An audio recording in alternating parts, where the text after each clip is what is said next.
All right, so I am out today with the Insta360 2 Pro something. I can never remember what to call it. And I have the selfie stick extended. I think it's probably extended the entire way. And that allows me to get sort of away from my face a little bit, where it's harder to do that with the equipment that I usually take. And the gimbal is attached to my phone, both via Bluetooth and via the new Apple Docket. And that really gives you some much improved ability to track faces or things or whatever. Now I'm using it right now just with the regular camera app.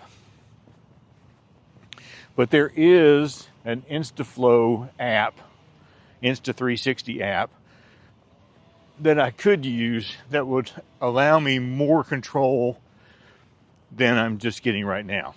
But if I move this around, it automatically tracks me and tries to find me again. And so this whole thing of walking around and your hand moving around and you're all over the screen, this really helps to sort of stabilize the image. Now, I might use it for something like this. I didn't buy this gimbal to replace everything that I've already bought. I bought it to help me do some things I can't do otherwise. And I'm going to try to show you what those are. Now I'm back at my favorite park where I first started making videos. I try to come here whenever I'm trying out something new. The Pocket 3 is just a genius piece of equipment.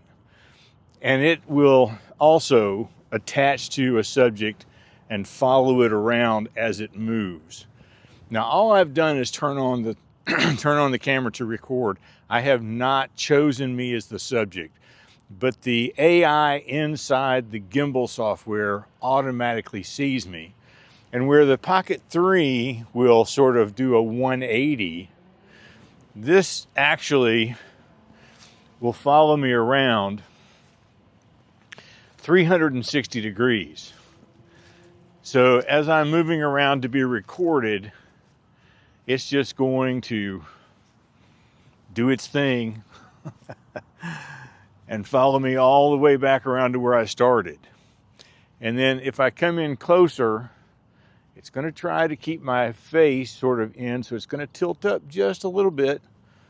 And as I back up, it's going to tilt down just a little bit. It tries to keep my face right along that upper third line on the rule of thirds. That's one reason why I wanted to try the gimbal out. I don't know that I would use that much for, the 380 thing, 360 degree thing. I don't know that I would use that much, but maybe on my photography channel I might. Or if I am out doing sort of a location video on, I think the wind is hitting the phone. This is good because it's moving. Yeah, so that's definitely I think that it's trying to maybe I'm moving my hands too much. Maybe that's the thing. Just keep in mind that the things that I'm doing on this video today, I have not tried before. This is all an experiment as we go along. So let's check out the next thing that I'm hoping that this gimbal will help me do. So one of the things that I can do with this is to get sort of a pretend drone footage. So I've got it on the Utility MT79, and if I extend that out as far as it will go, that's 6 feet 3 inches or something. And I can point the gimbal sort of toward the ground and then just lift it up as high as I can hold it, and you get a shot something like this.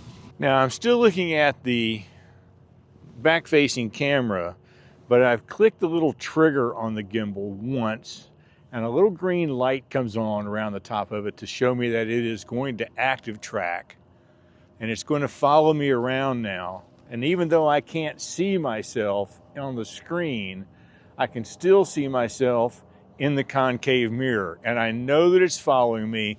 I know it's it's panning down just a little bit to capture all of me, and if I walk back up to the camera again, it's going to pan up just a little bit to put me back in the screen, and it will follow me around.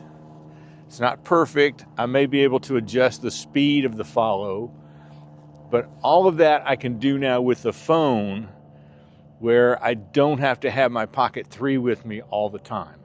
All right, so I am recording in the app at this point, and you can see a few things around the screen, but I'm also recording on my record app. So I'm doing a screen recording. So I'm going to turn this off, and it should still be recording, hopefully. I'm going to check it out in a minute. But now you can see all of the details around the top of the screen. So this allows me to change from 1080p to 4K, or I could go to 24 frames per second or 60 frames per second. It also allows me to do hyperlapses and time lapses.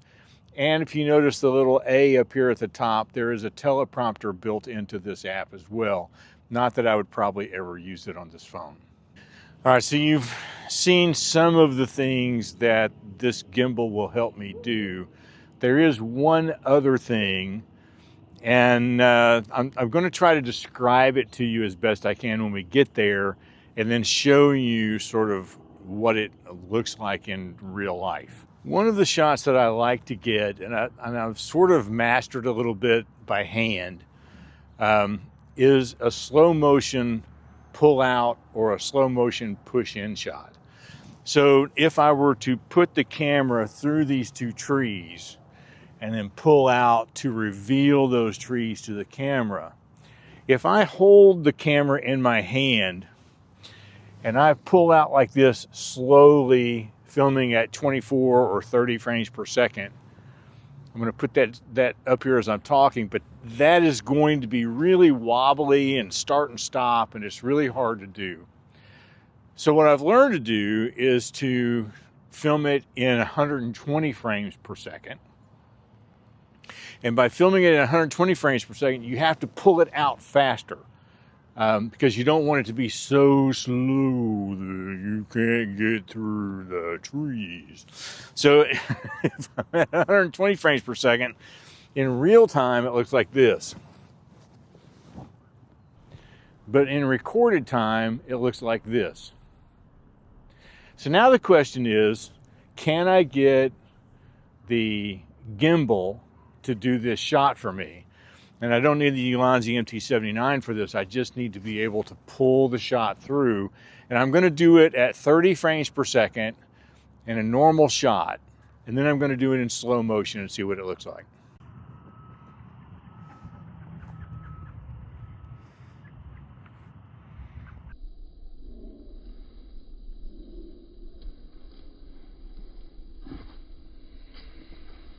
So those are just a few of the things I'm sort of looking at to help me with my shots. Now, one other that I'm not going to do today, but I will do it later, is, sometimes I put the camera down close to the ground and then walk toward it so that, my feet get bigger along the bottom of the frame. But what if I set this down on the ground and it was tracking my face as I came up, and it just sort of came up this way as I walked past? You'll probably see that in a video soon. There are a few other things I'm going to try out with the gimbal as we go along, but I wanted to kind of show you the kinds of things I'm looking for it to do for me.